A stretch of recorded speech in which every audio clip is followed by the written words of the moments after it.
I want to thank from Waterline, you and your staff, you and Lindsay, for everything you do with the OAC. I've coached at some different conferences like a lot of our coaches and some different levels. And what makes our conference so great, besides the competitive nature of our teams on the field, is the back end as far as the class and the programs that Tim puts on as far as our conference goes. So we really appreciate that. I want to thank Ed Seguda and Adam Prescott from our Sports Information Director's office. They do a great job.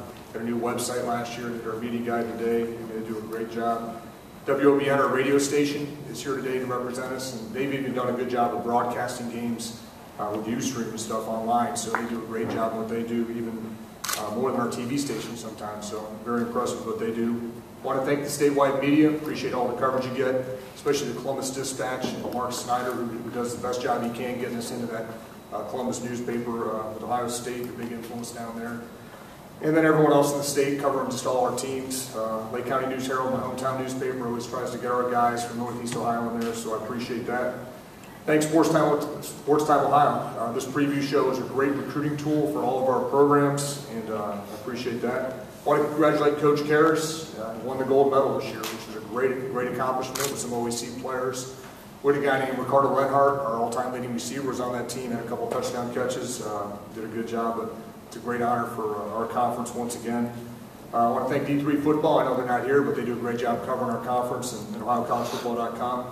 I just want to recognize and thank our two guys coming today. We got Will Brown, our defensive lineman. He's going to be a fifth-year senior. He's going to talk to Sports Time Ohio, and we're at Fort in Boston, who's going to speak today, and he's got a great story. He's a great player for us.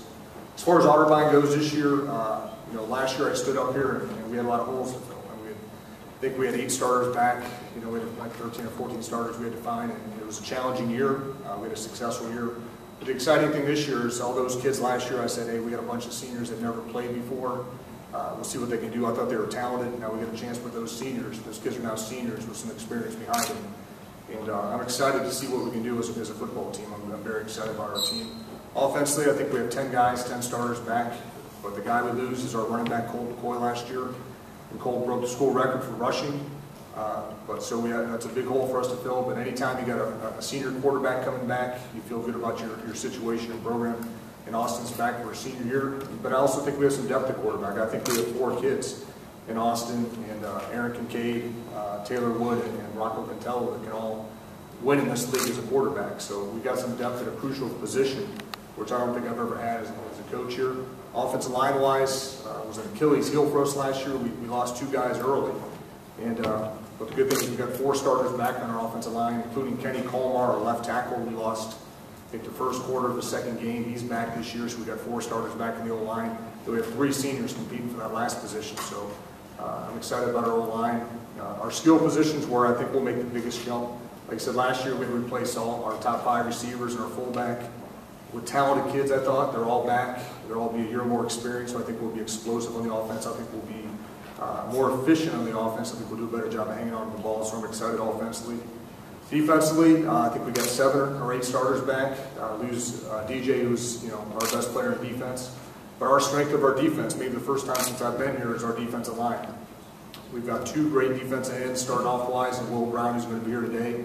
And we had a kid named Pat Sheschultz, who played as a freshman last year, so it was kind of rare for us. It's going to turn into a very good player. But behind him, we've got guys just as good as those guys. And Harlan Page is going to be a sophomore for us, and Zach Reeves, who's going to be a sophomore. And it's a familiar name. His brother was an All-American in our conference. We think he's going to be, hopefully just as good as his brother. Inside, we played the odd stack defense. Last year was the first year playing it. We had some obvious growing pains those first couple of weeks as our coaches got used to it and our players got used to it. But we finished the year overall second in total defense, yardage-wise, and I think we're going to hopefully be able to build off that. It all starts in that odd stack defense inside. We got a great nose guard, Joe Whitehead, and backup in Josh McCaskey. So our D-line is I'm excited about. We've never had this much depth and talent on the defensive line. Linebacker-wise, 2 of our 3 starters are back. Our middle linebacker, Shane Centers, is back. He's been a 2-year starter for us. Chad Peppers turned into a starter last year for us at our outlaw position, and he's back. Our third stack position, or banded out linebacker.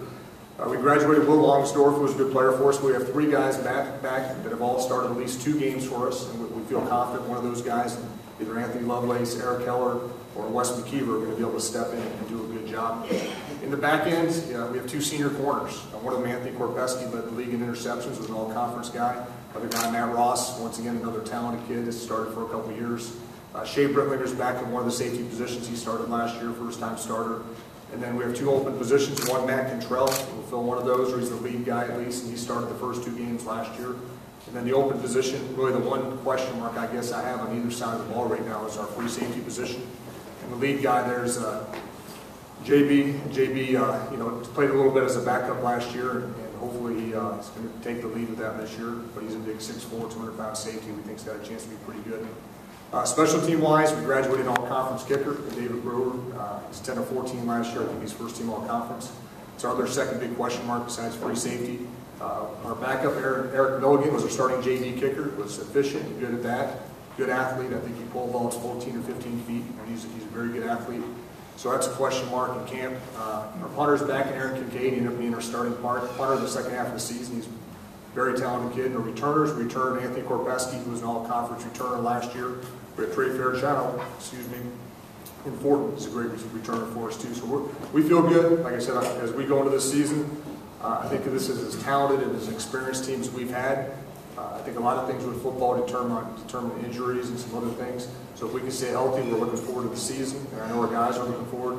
Probably the best thing I think we've had, first time in a couple of years, I think we've had such a strong senior class. That really, our leadership has really been developed. I think they're really holding each other accountable. And that's an exciting part of going into the season, just watching our senior leadership too. We opened up on the road in Washington, D.C. against Gallaudet University, a team I think they went 5-5 last year, 6-4 the year before. And a team, if you do a little research on them, will provide some additional challenges in playing those guys. So we're looking forward to that challenge, and we're looking forward to the season. Thank you.